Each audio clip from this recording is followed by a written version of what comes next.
Fire signs, tignan po natin kung ano ang mensahe para sa iyo ngayong araw. Keep in mind po na ito ay general reading lamang, so hindi po lahat ay makaka-relate, so be open-minded.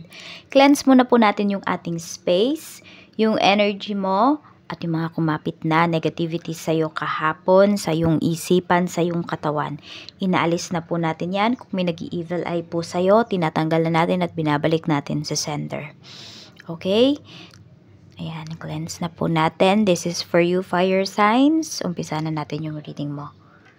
Tignan natin ano ba yung mensahe para sa iyo ngayong araw na ito. Spirit guide, ano po ang mensahe natin? Kay fire signs, kamusta ka ngayong araw na ito? Mayroon tayo ditong reunion of souls. Meron ba kayong mga kakatagpuin? May mga tao ba na nangungulit po sa inyo, fire signs, ngayong araw na ito? So, ayan, pwedeng meron dito, ma-meet ninyo yung soulmate ninyo. For some of you naman, could be your ex. Kung yung ex ninyo ay isa sa mga soulmates po ninyo, pwedeng magkikita kayo ngayong araw or magkakaroon kayo ng connection. Baka makipag-usap siya sa'yo. You know, ayan, mag-reach out sa'yo.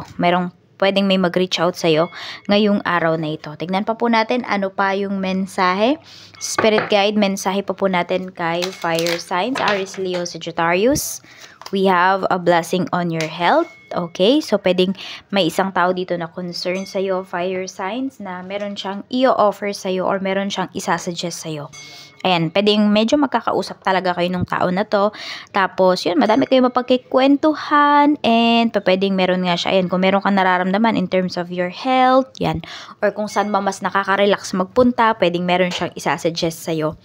So, tignan natin kung ano pa yung mensahe para sa'yo ngayong araw na ito. Spirit guide, mensahe pa po natin kay fire signs, Aries, Leo, Sagittarius for today. Okay.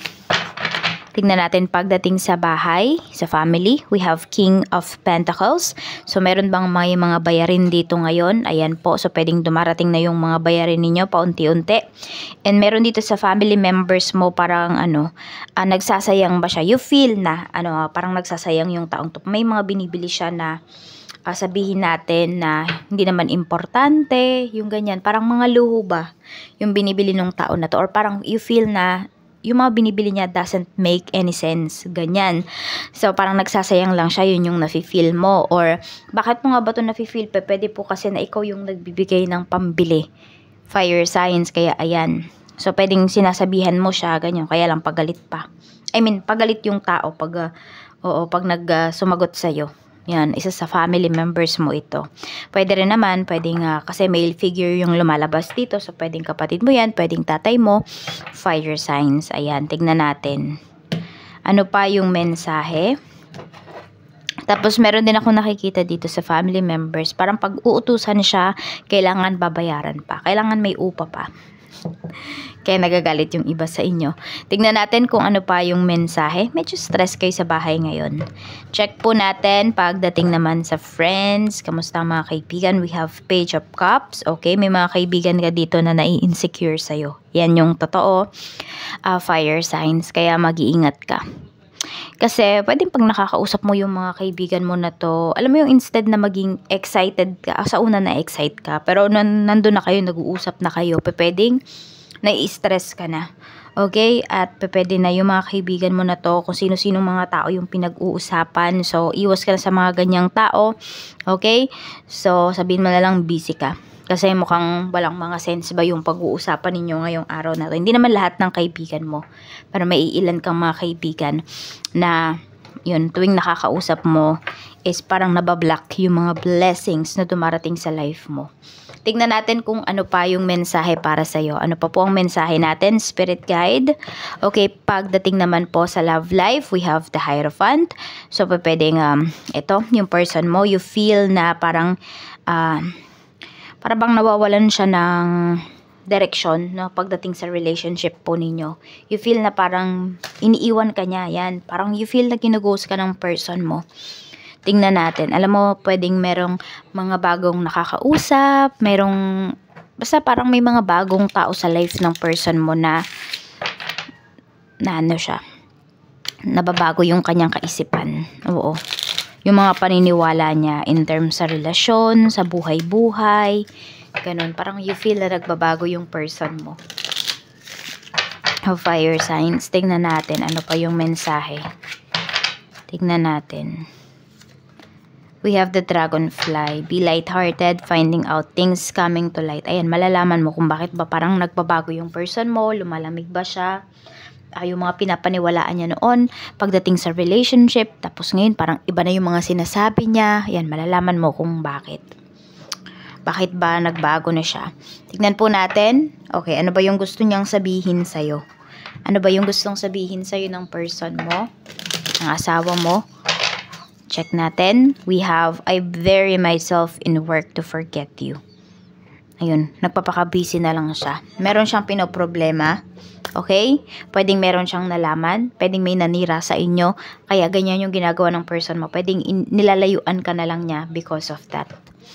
Kaya mag-ingat din kayo. Ayan, alamin nyo talaga sino ba yung mga nakakausap ng person mo. Mukhang may naninira sa inyo dito sa relationship po ninyo. Tignan natin kung ano pa yung mensahe. Okay, malalaman mo kung sino yan. Tignan natin kung ano pa ang mensahe para sa'yo pagdating sa kaperahan. Kamusta po ang kaperahan? Spirit guide. We have naman King of Cups pagdating sa money. Ayan, so nakikita ko naman dito, yun nga, di ba, nagagalit nga kayo dito. Fire signs or concern kayo. More on, di naman kayo nagagalit eh. More on concern kayo dito pagdating sa isang family member na gumagastos sa kung ano-anong bagay. So, what more pa pagdating sa pera po ninyo.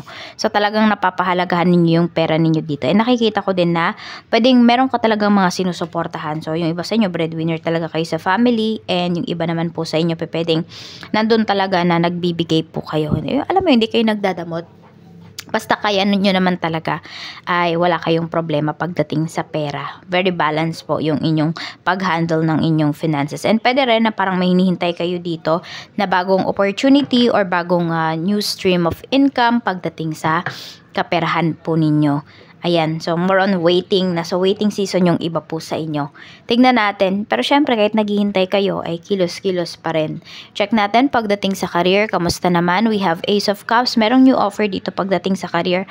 Okay, so for some of you, pwedeng nag-medical ba kayo, ganyan, or nag-apply kayo sa bagong trabaho. So parang kasi mga bago yung gagawin ninyo dito.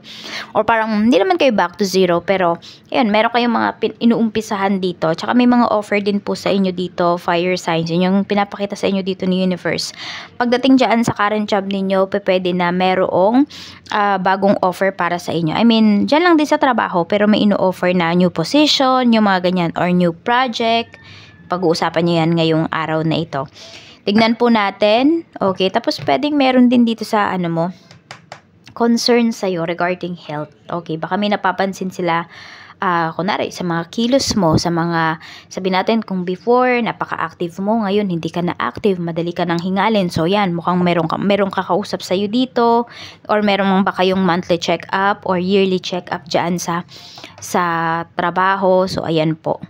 Mukhang mas concern sa'yo. Yun yung nakikita ko. Tignan natin pagdating naman po sa business. Kamusta naman ang business? Spirit guide, kamusta po ang business? Mayroon tayo ditong 8 of Wands. So, maganda rin yung business. Tuloy-tuloy. Mabilis yung mga usapan.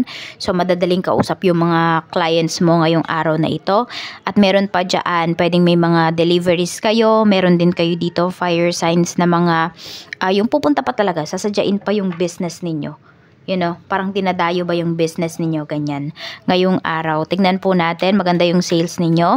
May movement talaga, you are very excited. Kung ano pa yung kikitain ninyo ngayong araw na ito. So, tignan po natin. So, hindi kasi kayo natakot sa mga pagbabago na ginawa ninyo sa inyong business. Kaya, ayan, humahakot na kayo ngayon. Tignan natin kung ano pa yung mensahe. Ano naman yung mga good things na paparating para sa'yo. Ano yung mga good things na paparating sa'yo? We have the Hanged Man. Okay, so may mga delays dito. So yung mga delays na yan, yung mga pagwa-wait mo nga na yan, fire signs, dyan ka mas makakapag-isip ng maayos. At saka ma-avoid mo na i-forsaken na naman yung mga bagay na gusto mo talagang gawin.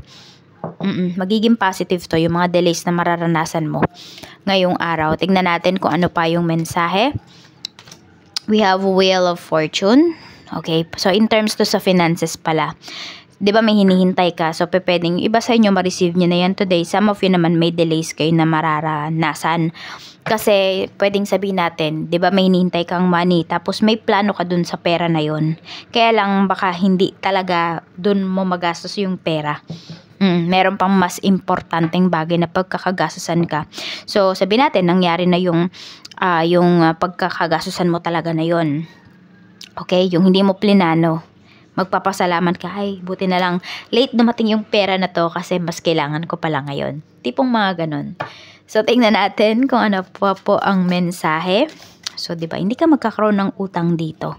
Check natin pagdating naman sa negativities na pwede niyo naman pong iwasan ngayong araw. So we have King of Wands, may isang lalaki talaga dito na dapat po ninyong iwasan. Ayan. Actually, parang nayayabangan kayo dito sa taong to. Or could be, niyayabangan talaga kayo ng tao na to. Gusto niya kasi parang siya yung laging nasusunod. Fire signs. Yan yung pinapakita. Actually, yung iba sa inyo, kapwa nyo ito, fire signs. Okay? So, ayan po. Tignan naman natin kung ano ba yung lucky numbers mo. So, we have number 7, number 9, number 33. Meron tayong number 5, number 21, at number 6. Yan po yung inyong mga lucky numbers. Maraming salamat, fire sign. See you again on my next video. Bye-bye!